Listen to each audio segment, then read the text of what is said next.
దేవుడు వాక్యం చెప్తూ ఉంది, దేవుడు ఈ లోకమును ఎంతో ప్రేమించాను కాగా తన యందు విశ్వాసం ఉంచిన ప్రతి వారిని ఆయన కుమారులుగా కుమార్తెలుగా స్వీకరించే దేవుడు. కాబట్టి ఆయన మన పాపముల నుంచి మనల్ని విడిపించడానికి, మనల్ని రక్షించడానికి, మనకి పరలోక మోక్షాన్ని ఇవ్వడానికి ఆయన మార్గాన్ని చూపించే ఏకైక రక్షకుడు ఆ ప్రభువైన యేసుక్రీస్తు. ఆయన ద్వారా మనకి మోక్షము దొరుకుతుంది.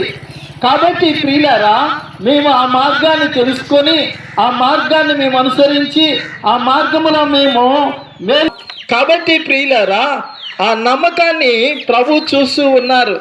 కాబట్టి ఎవరైతే ఆయన యందు విశ్వాసం నమ్ముతారో వారందరికీ కూడా పరలోక మోక్ష రాజ్యానికి ఆయన తీసుకొని వెళతారు. కాబట్టి ఆ మార్గాన్నే మీకు మేము చెప్తూ ఉన్నాం.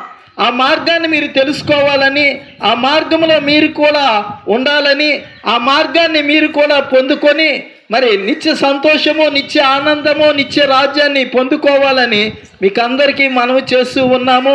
కాబట్టి ప్రభు మన పాపముల నుంచి మనల్ని విడిపించడానికి ఆయన మనుష్య కుమారుడుగా ఈ లోకానికి వచ్చారు. కాబట్టి నువ్వెక్కడున్నా, ఏ స్థలములో ఉన్నా